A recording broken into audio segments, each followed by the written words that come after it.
Hello, ladies and gentlemen. Welcome back to the Aquitaine. Because of your outstanding service to the Alliance, GTVA has granted you command of your own elite fighter squadron, the 70th Blue Lions. This is quite an honor, pilot.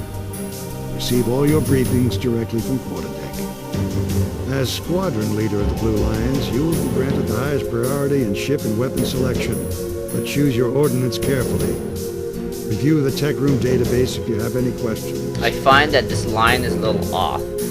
That you'll be granted highest priority in ship and weapon selection. I'll cover this in a bit, but I don't like the accuracy of that line in this mission in particular. 9 Sathanas juggernauts have now entered the Capella system, and intelligence is sighted even more in the nebula, converging on the jump node to Terran Vasudan space.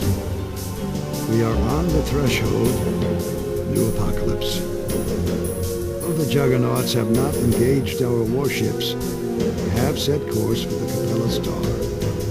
We can only speculate about their intentions. This development cannot bode well for the Alliance. Now, remember, they said that they're converging for the star. Well, first off, remember that in the SOC mission loop into the Alliance Den, we saw this, or rather, Snipes reported that there are several juggernauts that were now approaching Capella. These are the same juggernauts. And there are more coming in through the nebula. Oh boy. As for the star, their destination being the Capella star, I think this is a little relevant because if you keep that in mind, that remember back in High Noon, the Sathanas wasn't turning to fight the Colossus; it was going in a straight line. Allied command is committed to evacuating all non-essential personnel. Contingency plan is in the works. Hold the Shivans here in Capella. Prevent the expansion of the Shivan incursion to other systems of the GTVA. The 70th Blue Lions will provide the fighter cover needed to get our convoys out of the system. Millions of lives are at stake here, pilot. If we fail, all our worlds and systems will be in jeopardy. Oh boy, no pressure, right? The GTVA has just unveiled the newly developed Erinyes-class heavy assault fighter. With 8 gun banks, you'll have sufficient firepower to make short work of enemy targets at close range. The Erinyes can accommodate fire control for up to 2 different primary systems. You may need to allocate more power to weapons to fight effectively, so make adjustments as needed. Of course, what Petrarch is saying is probably the cover up for the fact that these are top secret weapons that we're using, or were using until now. Because remember in the SOC mission loop number 1,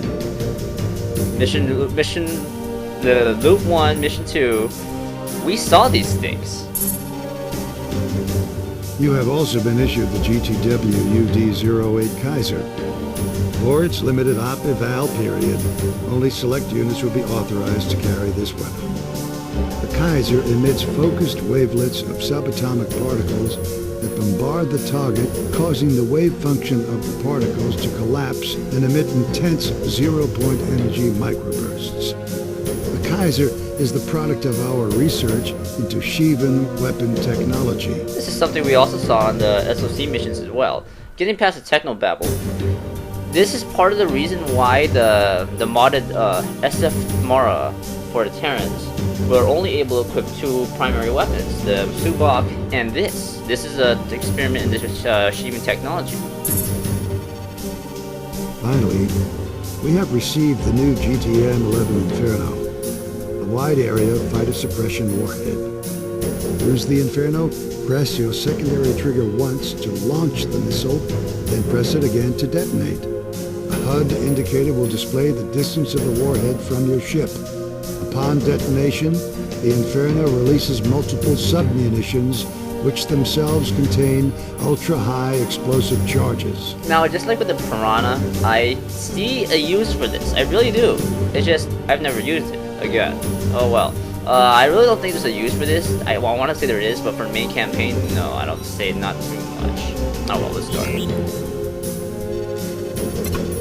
As we speak, convoys of transports, freighters, and medical ships are heading for the jump nodes to Vega and Epsilon Pegasi. The evacuation of civilian personnel proceeds on schedule, but the enemy offensive has intensified. We have blockaded the Gamma Draconis node, though Shivan forces are swarming into the system. It's like trying to stop the surge. Well, yes, it's possible, but oh well, let's continue on the briefing. The 53rd will relieve the 309th of the Gamma Draconis node and will deploy the 19th to hold down the 4th to 3rd Fleet headquarters as we evacuate non-essential personnel. Command needs a closer look at the Juggernaut, so we'll be sending in the 91st. 70th Blue Lions will be sortied to the Epsilon Pegasi node. Oh boy, what are we gonna do here? Blue Lions, your mission is to escort a 4-ship convoy to Epsilon Pegasi. The group consists of civilian transports Lambda 1 and 2, GTF Sulla, and the medical ship GTM Vesalius. All have minimal armaments and vulnerable hull plating. GVC Neptune leads the escort. At 14:15 hours, the Shivan corvette Abraxas and a wing of Manticore fighters attacked the convoy. The Neptune called for assistance, so you're going in. Theater wing will stand by to reinforce your position. Call them in at your discretion. Good luck, pilots. People of Capella are counting on you. No pressure, right? Our objectives, oh boy, okay, if this wasn't obvious by the briefing, this is an escort mission. We have our primary objectives: escort Lambda 1 and Lambda 2 to the Epsilon Pegasi node, and to protect the medical ship Vesalius. Now, from my past experiences with this mission, the Vesalius and Lambda 1 are in the most danger. As for the other objectives, to destroy all hostile targets, pretty easy, and protect the cargo ship Solo. Okay, not too bad, right? Let's look over our ship selection here.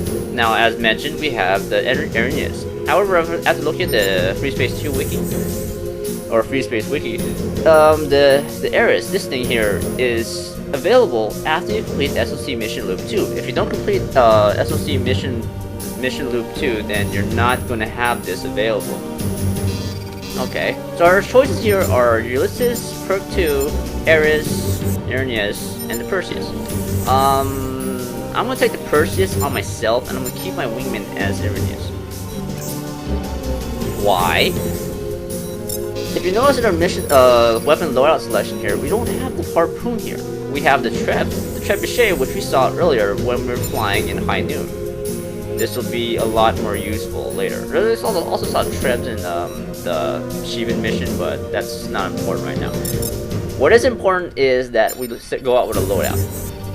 Although the Kaiser has a high amount of power, the Prometheus has more range.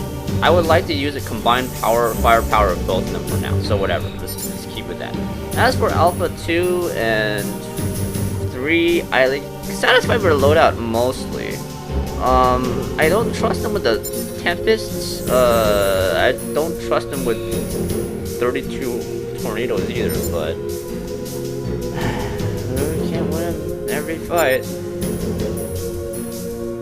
I think I'm satisfied with this loadout, I guess. I'm just gonna go start the mission next video. See you next time.